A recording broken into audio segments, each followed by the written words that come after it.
အားလုံးပဲမင်္ဂလာပါ Blog Barmis ကနေပြန်လည်ကြိုဆိုလိုက်ပါတယ်ကျွန်တော်ဒီကနေ့မှာကတော့ Bybit မှာအခုနောက်ထပ် campaign တစ်ခုလာနေပေါ့နော် campaign မှာကျွန်တော်တို့မြန်မာတွေလည်းပါဝင်လို့ရအောင်အတွက်ကျွန်တော် sharing လုပ်ပေးရဖြစ်ပါတယ်ဒီ campaign က iPhone 70 Pro ရမယ်အခွင့်အရေးပေါ့နော် iPhone 70 Pro တခုတည်းမဟုတ်ဘူးပေါ့နော်ကျန်တဲ့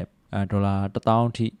price တွေရှိတယ်ပေါ့နော်အဲ့တော့ကျွန်တော်ဒီ campaign မှာဘယ်လိုပါဝင်ရမလဲဆိုတာကိုလည်းပြောပြမယ်ပြီးတော့ဒီ campaign link ကိုလည်းကျွန်တော်ရဲ့ YouTube description မှာချထားပေးပါမယ် Facebook မှာဆိုရင်တော့ comment ထဲမှာကျွန်တော် link ကိုချထားပေးပါမယ်ကျွန်တော်ပြတဲ့အတိုင်းလေးလိုက်လို့ရင်ဒီ campaign မှာပါဝင်လို့ရပါပြီ Okay အရင်ဦးဆုံးဒီ campaign က new user တွေအတွက်ကတော့တော်တော်လေးကိုမိုက်တဲ့ campaign လေးတစ်ခုပါပဲ Okay ဒါဆိုရင်ကျွန်တော်တို့ဒီ campaign မှာဘာတွေပါမလဲဆိုတော့ကျွန်တော်တစ်ချက်ပြပြပါမယ်campaign ကတော့ကျွန်တော်တို့ဒီမှာပေါ့နော်စက်တင်ဘာ22ရက်နေ့ကလေးကစနေတာဒါပေမဲ့ဒီဇင်ဘာ21ရက်နေ့မှာပြီးမှာဆိုတော့မှီသေးတယ်ပေါ့နော်အခုကျွန်တော်ဒီဗီဒီယိုကြည့်နေတဲ့အချိန်မှာဒီဇင်ဘာ6ရက်နေ့မှာကြည့်နေရဆိုရင်တော့ဒီ campaign ကိုမှီပါသေးတယ်အခုမှအလဲပဲရှိသေးတယ်ကျွန်တော်တို့ပါဝင်လို့ရသေးတယ်ပေါ့နော် Okay ဒါဆိုရင်ကျွန်တော်တို့ဒီ campaign announcement နဲ့ရောက်သွားပြီဆိုရင်ဘာတွေလုပ်ခိုင်းလဲဆိုကျွန်တော်ပြောပြပါမယ်အရင်ဆုံးကို့မှာ Bybit account ရှိထားဖို့လိုပါတယ် Bybit account မရှိဘူးဆိုရင်ကျွန်တော်ရဲ့affiliate link ကလေ account ဖွင့်လို့ရပါတယ်ကျွန်တော်ရဲ့ link ကနေ account ဖွင့်လိုက်တဲ့သူတွေကနောက်ပိုင်းကျွန်တော်တို့အခုလိုမျိုး campaign တွေလာတဲ့အချိန်မှာကျွန်တော်တို့ reward တွေရရှိမှာဖြစ်ပါတယ် Okay ဒါဆိုရင်ကျွန်တော်တို့ဘယ်လိုပါဝင်ရမလဲဆိုတာပြောပြမယ်ပေါ့နော်ကိုက account ဖွင့်တယ်ပြီးတော့ KYC လည်းတင်ပြီးသွားပြီဆိုရင်ကျွန်တော်တို့ရဲ့ account တွေကိုဒေါ်လာ50 deposit လုပ်ဖို့လိုပါတယ်ဒီ deposit ကိုဘယ်ရနေလောက်ရမလဲဆိုတော့ကျွန်တော် Bybit P2P ကနေလုပ်လို့ရပါတယ် user တွေအနေနဲ့ကတော့အခုမှစသုံးတာဆိုတော့ P2P ကအကောင်းဆုံးပေါ့နော်ဒါမှမဟုတ်ကိုကဒီ campaign မှာပါဝင်ခြင်းတော့ Bybit account အခုမှစဖွင့်မယ်ဆိုရင်ကျွန်တော် crypto အကြောင်းလည်းသိတယ်ဆိုရင်တော့ကျွန်တော်တို့ on chain ကနေ deposit လုပ်လို့ရပါတယ်ကျွန်တော် Bybit P2P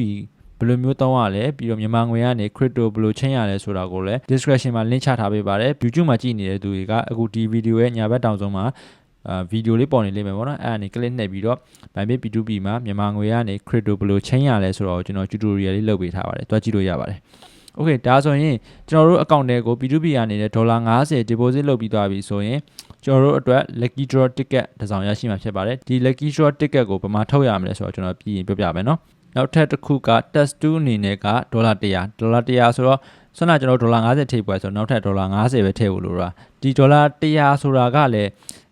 အခုဒီနေ့အကောင့်ဖွင့်နေဒီနေ့ထည့်ကြမလို့ကျွန်တော်တို့9ရက်အတွင်းထည့်ရင်ကိုရပြီ9ရက်အတွင်းထည့်ရင်ကိုကျွန်တော်တို့ lucky draw ၄ခုရမယ်ပေါ့နော်ဒါကnew user တွေเนาะကျွန်တော်တခြားလေးပြန်ပြောပါမယ် new user တွေအတွက်ပါ Okay ဒါဆိုရင်ကျွန်တော်ဒေါ်လာ100ထည့်ပြီးသွားပြီဆိုရင်တော့ကျွန်တော်တို့ရဲ့ account တွေကို lucky draw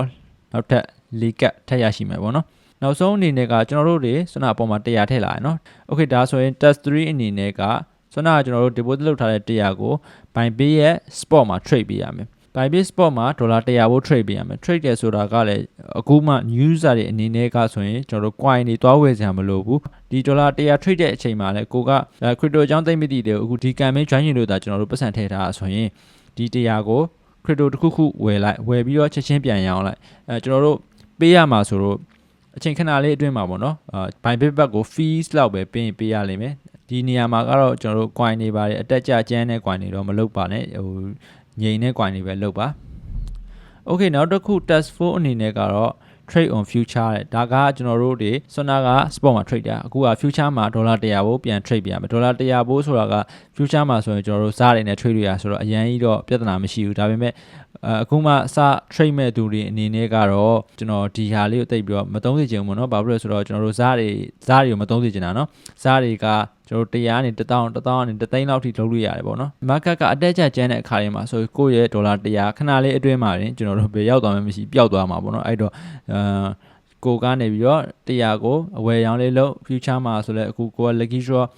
သူကအခုဒီမှာပြောထားတာတော့ n up to 24ဆိုတော့24ကတ်ထိရနိုင်တယ်ပေါ့နော်ဒါကဘာလဲဆိုတော့ကျွန်တော်တို့ trading volume ပေါ်မူတည်ပြီးတော့ဆိုတော့ကိုက future မှာဟို trading volume များရင်များသလို lucky draw ရနိုင်မယ်လို့သူကတော့ပြောထားတာအဲ့တော့ဟိုဒေါ်လာ100ဘို့ volume ပြည့်ရင်တော့ရပြီဒါမှမဟုတ်ဒေါ်လာ100ဘို့ကနေဒေါ်လာ1000ဘို့ဆိုရင်ဘယ်နှကတ်ရမလဲပေါ့နော်အဲ့လိုမျိုးပေါ့နော်ဒီ test ကတော့ကိုကဥမာဒေါ်လာ100ရင်းလို့ဒေါ်လာ30ပေါ့နော်30ပြန်ရဆိုဥမာ130ပေါ့နော်ဒါမှမဟုတ်ကိုကဒေါ်လာ100ရင်းပြီးတော့50ရှုံးသွားတယ်ဗျာ future မှာဥမာကိုကရှောက်လုပ်လိုက်လို့ဆိုပြီး50ရှုံးသွားပြီးတော့30ပြန်ရမယ်ဆိုကိုက20ရှုံးတယ်ပေါ့နော်အဲ့ဒါဆိုရင်တော့မလုပ်ပါနဲ့ဒါလေးပါအဲ့လေးကျွန်တော်ပြောပြတာနောက်တစ်ခုကတော့ကျွန်တော်တို့တွေဒီ what test တွေအကုန်လုံးပြီးသွားတဲ့အချိန်မှာ ကျွန်တော်တို့စီကို ticket တွေရတယ်ပေါ့နော်ဒီ ticket တွေကနေဒီမှာ start sprinting to win prize တဲ့ကျွန်တော်တို့ sprint လှည့်ပြီးတော့ကျွန်တော်တို့စုတွေယူလို့ရတယ်ပေါ့နော်ဒီ sprint လှည့်တယ်ဆိုတာဟိုလို sprint wheel မဟုတ်ဘူးပေါ့နော်ကျွန်တော်အခုပြလိုက်မယ် sorry ဒီမှာပေါ့နော်ဒီမှာကျွန်တော်တို့ sprint wheel မဟုတ်ဘူးကျွန်တော်မှာတကယ်ရှိတယ်ခဏလေးပြရောက်သွားလဲဒီမှာ draw ဒီမှာဆိုရင်ဒီလိုမျိုးလှည့်ပါမယ်ကျွန်တော်လှည့်ပြမယ်အခု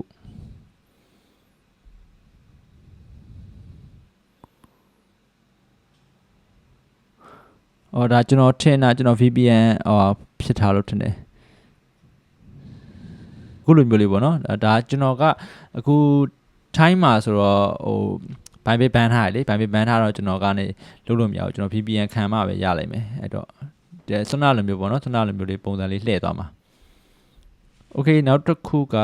okay ဒါဆိုရင်ပြီးသွားပြီဒီမှာပေါ့နော်ဒီ price မှာက iPhone 70 Pro ပါမယ်ပြီးတော့$1000အထိရနိုင်တယ်ပေါ့နော် up to $1000လို့ပြောထားတော့ okay နောက်ဆုံးပဲကျွန်တော်တို့ terms and condition လေးကျွန်တော်တစ်ချက်ပြပါမယ်ဘာတွေစောင့်ရင်ရှောင်ရင်လေးရှိမလဲဆိုတာကို only user from a selected country တဲ့ဆွမ်းနာကျွန်တော် selected country ဆိုတာဆွမ်းနာအရေးကြီးရနော်ဒီ campaign တော့ပါဝင်လို့ရတယ်ကျွန်တော်လည်းပါဝင်လို့ရတယ်ဒါပေမဲ့အခု location ကထိုင်လန်ဖြစ်နေတော့လှည့်မရဘူးပေါ့နော်အဲ့လိုမျိုးဖြစ်နိုင်တယ်ပေါ့နော်အဲ့တော့VPN ခံပြီးတော့နိုင်ငံဥမာ selected country ဖြစ်တဲ့နိုင်ငံတစ်ခုကိုကြော်ထားအဲ့ဆိုရတယ်ပါ Okay နောက်တစ်ခုက verification level 1 or 2တဲ့ဒီကောင်ကဆွမ်းနာကျွန်တော်အစမှာပြောခဲ့သလိုပဲ Bybit account ဖွင့်ပြီးရတယ် KYC တင်ဖို့လိုရပေါ့နော် KYC level 1ဆိုရင်ကျွန်တော်တို့ဒီ campaign မှာပါဝင်လို့ရပြီပဲဖြစ်ပါတယ်ဒီနေရာမှာ KYC ဆိုတော့ကျွန်တော်ပြောပြပါမယ် KYC ဆိုတာတော့ known your customer ပေါ့နော်ကျွန်တော်တို့တွေလူအစစ်အမှန်ဖြစ်ကြောင်းကို Bybit ဘက်ကနေ verification proof လုပ်တဲ့သဘောမျိုးပေါ့ကျွန်တော်တို့တွေဗာနဲ့တင်လို့ရတယ်ဆိုတော့ကျွန်တော်တို့မြန်မာနိုင်ငံကထုတ်ထားတဲ့ passport နဲ့တင်လို့ရတယ်ပြီးတော့ driving license နဲ့တင်လို့ရတယ်နောက်ပြီးတော့ကျွန်တော်တို့မြန်မာနိုင်ငံသားကတ်နဲ့လည်းတင်လို့ရပါတယ် Okay ဒါဆိုရင်ကျွန်တော်တို့ဒီ level လည်းပြီးသွားပြီဒါဆိုရင်ဒီက okay တယ်ကျွန်တော်တို့ရရှိလာတဲ့ reward တွေကိုတဲ့ reward hat ထဲကိုကျွန်တော်တို့10ရက်အတွင်းထည့်ပေးမယ်တဲ့အဲ့တော့ကျွန်တော်တို့ဒီစန spring wheel လဲပြီးတော့ရတဲ့ reward တွေကကျွန်တော်တို့ account တွေကို10ရက်အတွင်းမှာကိုယ့်ရဲ့ reward hub account တွေကိုရောက်ရှိမှာပေါ့နော်အဲ့တော့ reward hub account တွေကိုလည်းစစ်ဖို့လိုပါတယ် reward hub account တွေ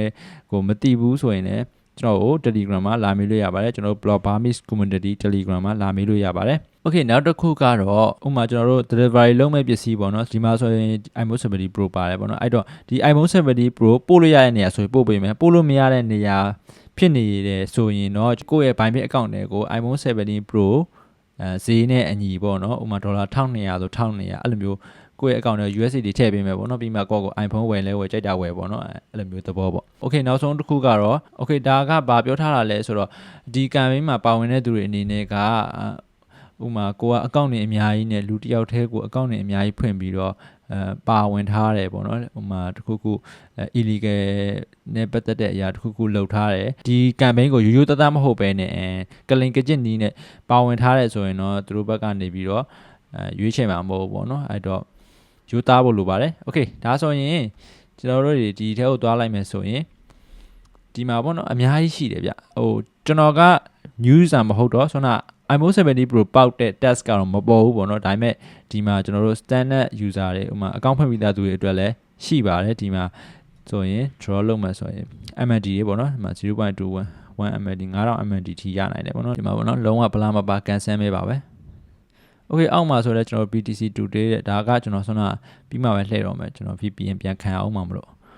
ဒီမှာဆိုတော့ကျွန်တော်တို့ဒီအောက်မှာပေါ့နော် test တွေလုပ်လို့ရတယ်ဒီ test တွေတစ်ခုချင်းဒီ startနှိပ်ပြီးတော့ကျွန်တော်တို့ဒီ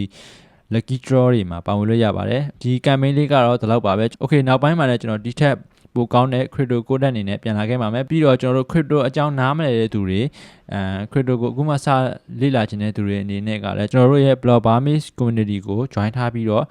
မသိတာရှိရင်လည်းကျွန်တော်တို့အကူအညီလာတောင်းပြီးတော့မေးလို့ရပါတယ်ကျွန်တော်တို့ community တွေကညီကိုတွေကပြောပြပါလိမ့်မယ်ကျွန်တော်လည်းအမြဲတမ်းရှိနေပါတယ် Okay ဒါဆိုရင်တော့အားလုံးပဲမင်္ဂလာရှိသောနေ့လေးပန်ဆင်ကြပါစေကျေးဇူးတင်ပါတယ်